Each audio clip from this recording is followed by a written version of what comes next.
आप देख रहे हैं हॉरर नाइट्स। दोस्तों, स्वागत है आपका हॉरर नाइट्स पर।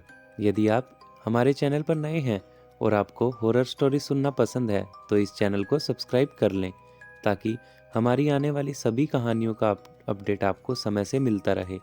तो चलिए, आपका ज़्यादा समय व्यर्थ न करते हुए आगे बढ़ते हैं आज की कहानी की ओर।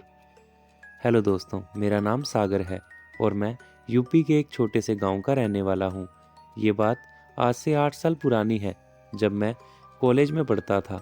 और इसी बीच मेरे एक दोस्त रवि का जन्मदिन आया, जिसमें उसने मुझे अपने घर पर आने का निमंत्रण दिया। मैं आपको बता दूं कि रवि मेरे घर के से 10 किलोमीटर दूर शहर की एक कॉलोनी में रहता था, जिस वजह से मैंने पहले तो उसे मना किया कि मेरे घर वाले मुझे नहीं आने देंगे, पर उसके बार बार कहने की वजह से मैं उसे मना नहीं कर पाया और हाँ कर दी। अगले दिन रवि का जन्मदिन था, इसलिए मैं पहले बाजार गया और अपने लिए नए कपड़े लेकर आया। और शाम को वो नए कपड़े पहनकर मैं अपनी बाइक लेकर रवि के घर की ओर चल दिया। रास्ते में मुझे पुल पर किसी का एक्सीडेंट हुआ दिखा, तो मैं उसे देखने पास गया। मैंने पाया कि वो कोई बुजुर्ग आदमी है और ऑन द स्पॉट उसकी मृत्यु हो गई। ये देख मुझे बहुत दुख हुआ, पर मैं आगे बढ़ गया। और जब मैं रवि के घर पहुंचा तो मेरे सभी दोस्त मेरा ही इंतज़ार कर रहे थे।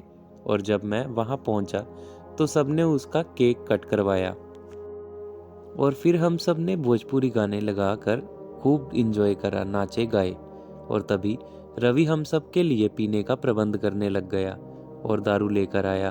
आप तो समझ ही सकते हैं कि कॉलेज लाइफ में सब ही शायद ये सब इंजॉय करते हैं। सो हमने भी थोड़ी थोड़ी टका ली। यही सब करते करते कब रात के 1 बज गए हमें पता ही नहीं चला। तभी रवि मेरे पास आया और बोला कि भाई, सुनील ने शायद ज़्यादा पी ली है, तो क्या तू उसे रास्ते में घर छोड़ देगा? क्योंकि सुनील का घर मेरे घर गांव के रास्ते में ही था, इसलिए मैंने हाँ कर दी और उसे बाइक पर अपने पीछे बिठाकर निकल पड़ा। वैसे तो सुनील ने पी हुई थी, मगर उसे पूरा होश था, क्योंकि वो अक्सर ऐसी पार्टियों में जाया करता था और शराब का सेवन किया करता था, जिस वजह से डरने की कोई बात नहीं थी। हम रास्ते में घर की ओर आगे बढ़ रहे थे, तभी सुनील कुछ बड़बड़ाने लगा। वो बोल रहा था कि भाई, तूने गौर किया, पिछले पुल पर भी ये आदमी था और अब भी सामने खड़ा है। मुझे लगा उसने शराब पी हुई है और नशे में ये सब बड़बड़ा रहा है, इसलिए मैंने बाइक चलाने पर ध्यान दिया। पर कुछ दूर आगे जाने पर सुनील एकदम से डर गया, मानो कोई भूत देख लिया हो। जैसे उसने सुनील को डरता कांपता देखा, मैंने बाइक रोक दी और बाइक से उतर गया। तभी सुनील ने कहा, भाई बाइक भगा, जल्दी भगा, रुक मत यहाँ से। मैंने वैसा ही किया, बिना सोचे बाइक को भगाना शुरू कर दिया और वहाँ उस जगह से 1 किलोमीटर आगे जाकर सुनील के घर पहुंचकर बाइक की ब्रेक लगाई और सुनील से पूछा, भाई क्या हुआ था तुझे, एकदम से इतना क्यों डर गया था? तो सुनील ने बताया कि भाई, जब हम रवि के घर से निकले तो पुल पर आकर मुझे एक आदमी दिखा, बहुत बूढ़ा सा था और वो मेरी ओर देखकर हंस रहा था और हाथ हिलाकर बाएं का इशारा कर रहा था। मैंने भी सामने से उसे हंसकर बाएं कर दी। उसके बाद अगले पुल पर भी मुझे वही आदमी दिखा, मगर इस बार उस आदमी की हंसी बहुत डरावनी थी और जैसे आटा गूंथते समय हाथों को चलाते हैं, कुछ उस तरह मेरी ओर इशारा कर रहा था। और तब मैं डर गया था। ये सब सुनकर मैं जोर जोर से हंसने लगा और मैंने उससे कहा कि भाई, तुझे ज़रूर कोई वहम हुआ होगा। मैंने उसे कहा, भाई तू आराम कर, तुझे आज ज़्यादा चढ़ गई है। ये बोलकर मैं अपने घर की ओर चल दिया। जब मैं अपने घर के पास वाले पुल पर पहुंचा, वहीं पुल जहां सुबह मैंने एक एक्सीडेंट देखा था, मैं उसी ओर देख रहा था। तभी मुझे ठीक उसी जगह पर एक बूढ़ा आदमी खड़ा हो दिखा और वो पूरा सफ़ेद दिख रहा था, बस उसकी आंखें काली नज़र आ रही थी और वो मुझे हाथ का इशारा करके बाइक रोकने को बोल रहा था।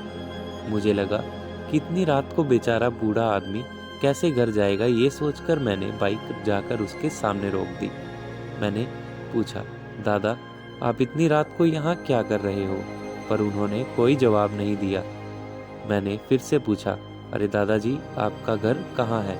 तो उसने एक भारी सी आवाज़ में कहा, मुझे क्यों नहीं बचाया? बार बार यही बात दोहराना शुरू कर दिया। तभी मुझे याद आया कि सुनील भी ऐसे ही एक आदमी की बात कर रहा था, और मैंने थोड़ा अपने दिमाग पर जोर डाला तो याद आया कि ये तो वही बूढ़ा आदमी है जिसका आज सुबह एक्सीडेंट हुआ था इसी पुल पर। तभी मुझे समझते देर नहीं लगी कि ये कोई आम इंसान नहीं बल्कि एक आत्मा है जो कि शायद अब मुझे नहीं छोड़ेगी। इसलिए हड़बड़ाते में मैंने बाइक की फुल रेस दे दी, और जब थोड़ी आगे जाकर पीछे घूमकर देखा तो वो बूढ़ा आदमी मेरी बाइक के पीछे बैठा है और हंस रहा है। इतना मुझे डराने के लिए काफ़ी था कि तभी मेरे हाथ पैर काम करना छोड़ गए और बैलेंस बिगड़ गया, जिस वजह से मैं एक छप्पड़ में चला गया। दोस्तों, मैं आपको बता दूं, छप्पड़ गांव में जहां किसी गड्ढे में पानी भर जाता है और उस पर हरी भरी पत्ते और फूल उग जाते हैं, ऐसी जगह को छप्पड़ कहा जाता है। जैसे ही मैं छप्पड़ में गिरा तो मेरा पैर अंदर किसी पत्थर से टकराया, जिस वजह से पैर में से खून आने शुरू हो गया। मैं लकड़ियां पकड़ पकड़ कर जैसे तैसे उस छप्पड़ से बाहर निकला तो मैंने पाया कि मैं अपने गांव से अब बस 1 किलोमीटर ही दूर हूँ। पर एक बार मैं गांव पहुंच गया तो मैं बच जाऊंगा, ऐसा ही सोचने लगा। यही सोचकर अब मैंने गांव की ओर चलना शुरू कर दिया। तभी मैंने पीछे मुड़कर देखा तो वो बूढ़ा आदमी अभी भी मेरे पीछे पीछे आ रहा था, तो मैंने भागना शुरू कर दिया। कुछ दूर आगे जाने के बाद मुझे सामने की ओर से एक अघोरी बाबा आते दिखे। मैं भागकर उनके पास गया और रोते हुए उनसे मदद की गुहार लगाई। मेरी हालत को देखते हुए वो सब समझ गए कि मेरे साथ क्या हुआ है। तभी उन्होंने कहा, बेटा डरो मत, कुछ नहीं होगा तुम्हें। उन्होंने कोई जल अपने हाथ में लिया और मेरे ऊपर छिड़क दिया।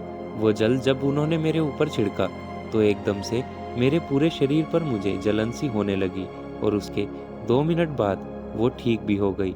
उसके बाद मुझे बहुत अच्छा लगने लगा और अब वो भूत भी कहीं नहीं दिख रहा था। तभी उन अघोरी बाबा ने मुझे कहा कि बेटा अब यहाँ से तुम सीधा अपने घर जाओ और पीछे मुड़कर मत देखना जब तक अपने घर ना पहुँच जाओ। तभी मैं अपने घर की ओर चल दिया और घर जाकर मैंने चैन की सांस ली। तो दोस्तों, कैसी लगी आपको सागर जी की ये घटना? अगर पसंद आई हो तो वीडियो को लाइक और चैनल को सब्सक्राइब ज़रूर करें। तो मिलते हैं कल एक नई कहानी के साथ, ठीक रात 10 बजे। तब तक के लिए दोस्तों, बाय एंड टेक केयर।